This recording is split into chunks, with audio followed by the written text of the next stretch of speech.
Bonjour, deuxième témoignage. Vous pouvez m'envoyer vos lettres, les lettres qui parleront de vous, de vos émotions, de vos sentiments et de ce que vous éprouvez pour votre flamme jumelle.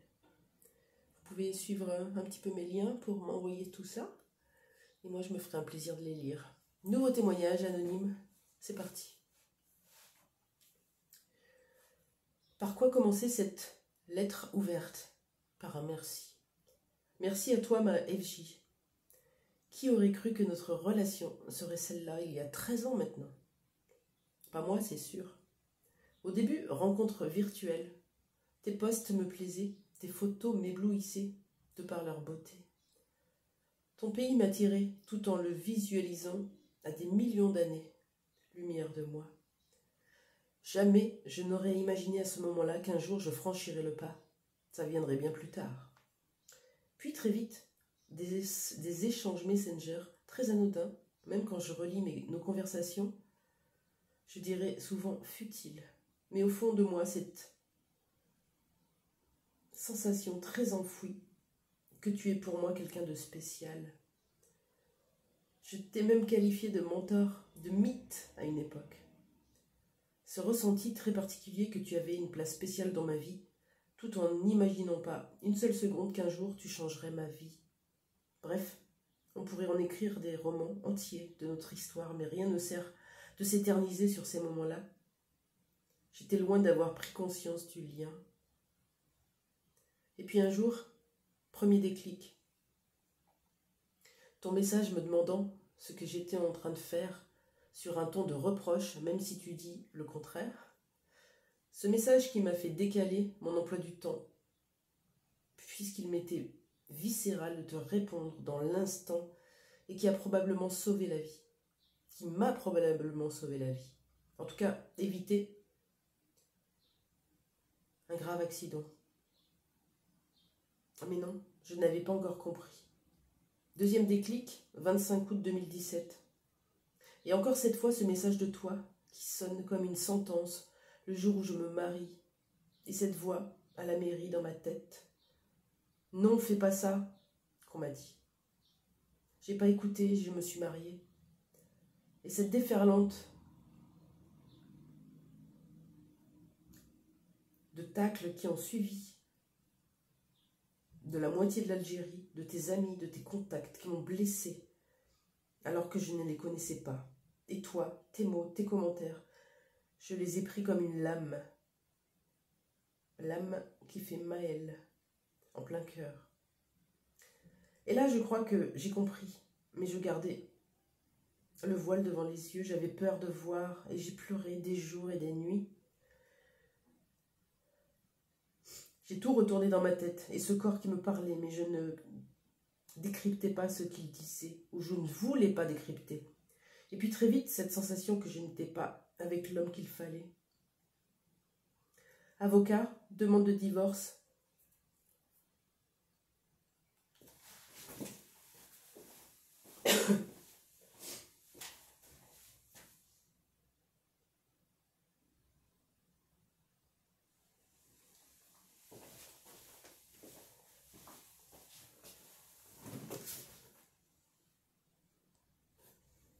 Avocat, demande de divorce, 12 jours après.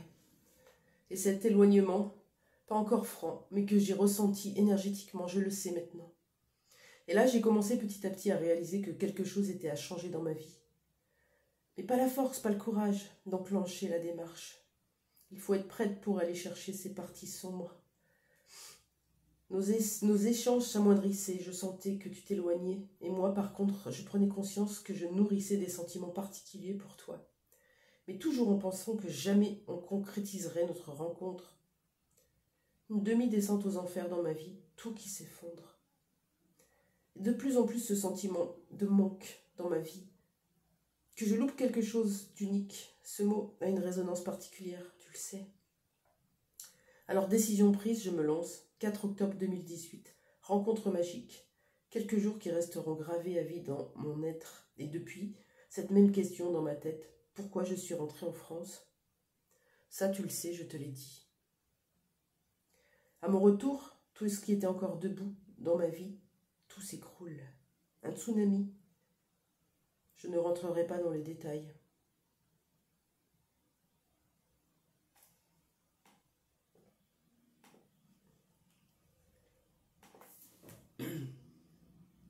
Et puis un jour, une guérison. Ce fameux soir où tu as coupé brutalement notre relation, bloqué de partout sans avoir le temps de lire, ni même de répondre à tes derniers messages. Celui où tu me dis que j'ai un problème avec les hommes. Aurais-tu un sixième sens?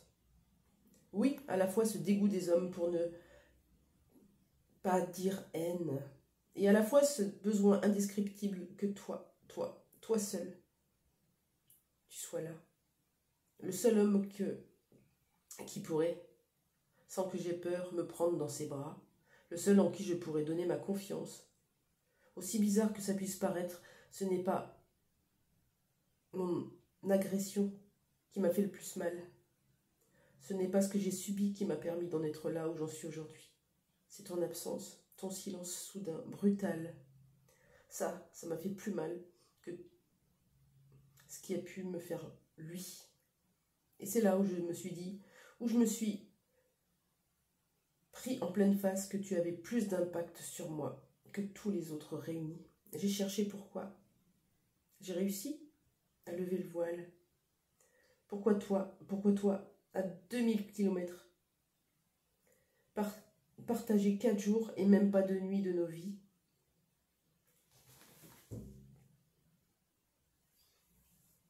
Et pas beaucoup plus dans la réalité que des messages. Tu es à ce point marqué dans mon esprit. Et j'ai mis le doigt dessus, sur ce que tu étais. Et grâce à ça, il a fallu que je plonge en moi pour mettre en lumière mes traumatismes, mes blessures. J'ai passé des mauvais moments, je t'assure. Mais aujourd'hui, ayant changé mon angle de vue, ma façon de voir les choses, je te remercie. Merci du fond du cœur.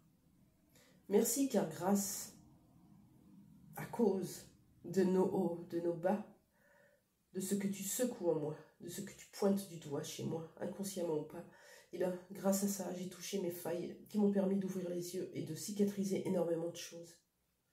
C'est pas fini. La vie est en elle-même une quête de soi. J'ai maintenant la réponse de pourquoi je suis rentrée en France. J'ai ma vie ici. Tu as ta vie là-bas. C'est un fait. C'est comme ça.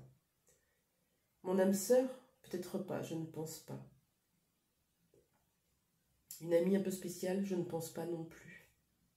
Par contre, vu notre parcours, ma flamme jumelle, j'en suis certaine.